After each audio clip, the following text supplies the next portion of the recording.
LA Knight has made a stunning WWE admission. In this video, I'm going to tell you exactly what he admitted, why it's so stunning, and why you should care. Yeah, let's get into it. Because LA Knight, he is a guy that is pretty high on WWE's radar right now. He finally captured his first ever championship in WWE at SummerSlam against Logan Paul, dethroning one of the worst U.S. champions in recent history. And oh, by the way, he's coming off of a successful title defense at Crown Jewel, going over Carmelo Hayes and Santos Escobar, right? Pretty notable stuff, even though his reign has been kind of meh, right? It hasn't been, and I'll tell you why.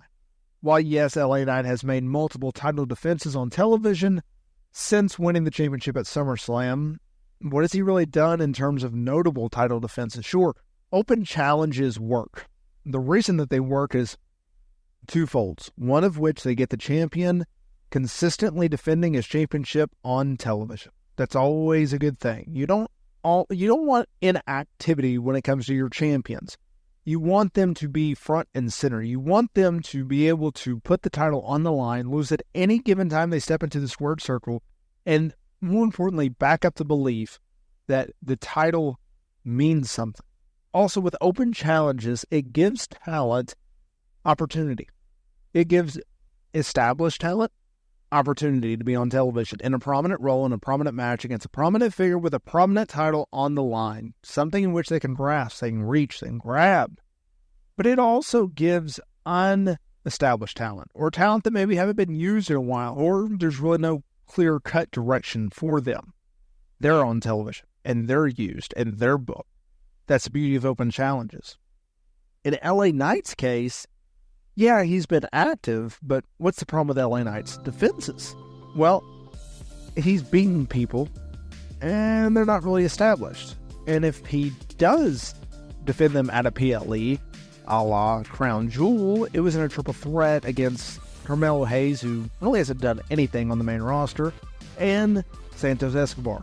Also, hasn't done much outside of the LWO program. He's also beaten them twice leading up to it, or at least once, one of each. So I did not like this. However, that leads us to today's video because he made a very interesting admission. While appearing on 105.1 The Bounce, which is a very interesting radio station name, to promote WrestleMania 41, he was asked how he felt to make his WrestleMania debut one-on-one in a match against AJ Styles at WrestleMania 40. This was a match that was pivotal in LA Knight's career, and I'll get to that more in a minute. He said, "I would love to tell you yes, and it was all my childhood dreams come true, and blah, blah, blah, blah, blah." But honestly, in hindsight, there was a little bit of that, I guess. But really, at the time, it was just kind of business as usual. Coming in, going in, I'm going to do my work, and my work's going to go in there, and getting it a 20 by 20 ring and basically just face off with another man, and here we go. And then there's going to be some physical stuff happening in there, and I mean, we're going to go at it, we're going to go hard, and if you remember me and AJ going in there, it was a big experience, and it was eye-opening. Not just for me, but I think even my friends and family circle.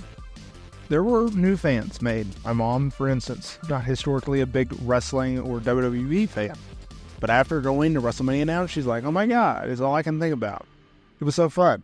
And this person showed up, and Snoop Dogg showed up, and all this stuff and everything. So, like, new fans were made that night for me, yeah, but like you said, first time out, shoot, yeah, it was a great night. But like I said, another night at the office. First of all, hey man, you could have, like, narrowed that down quite a bit. Here's the point. Here's the point of the video. WrestleMania 40 in Philadelphia, one of the biggest WrestleManias in recent memory. A match against AJ Styles, a notable figure, a future WWE Hall of Famer, former WWE champion, a guy that's always been consistently booked on WWE television in prominent ways. You just look at it as another night at the office? Like, really? How? How do you not get those jitters? How do you not get the butterflies? How do you not see the importance? That's stunning to me, that he just looks at WrestleMania as just another night at the office. It's just another event They might as well have been in Topeka, Kansas, for God's sakes, right? That's insane. This is the thing about WrestleMania 40. This is the thing about LA Knight at WrestleMania 40. This was such a crucial match. Think about this. So he had his high rise of 2023. He gets the fans behind him. He finally, after being left off of WrestleMania 39, he gets the office behind him. He gets to team with John Cena at a PLE. He gets to have a pretty decent feud with The Miz. And then all of the momentum, it collapsed. The air came out of the balloon for LA Knight. Crown Jewel 2023, he goes in, Saudi Arabia. He challenges Roman Reigns for the undisputed WWE Championship, and what happens? He loses. And then what? A couple months later, Royal Rumble, he works a fatal four-way match once again for the undisputed WWE Championship. Once again, Roman Reigns retains said championship. So LA Knight loses two big matches. Oh, by the way, around this time, there's a guy, what's his name? The Rock. The guy that is going to be on many people's Mount Rushmores and go down as one of the greatest stars in wrestling history. He comes back. And people go, oh, LA Knight, he talks like him, he acts like him, he walks like them. He's a light version of The Rock. By the way, he's not really booked that well on television during this time. And he's booked to lose the Elimination Chamber.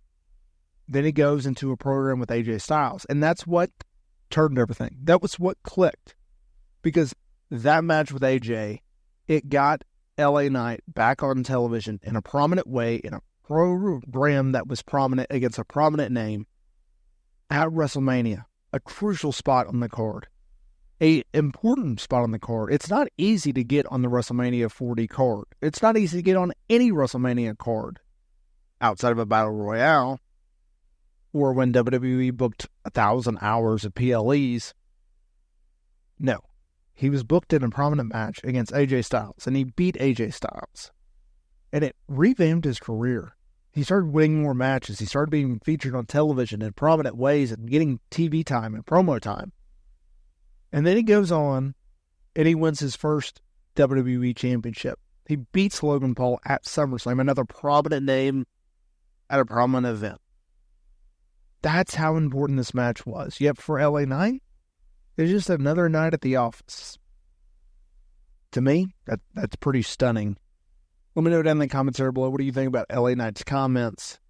Do you think he's right to say this? Do you think he's wrong to say this? Do you agree with him? Should WrestleMania not be looked upon as the Super Bowl of pro wrestling? I'd like to hear what you have to say.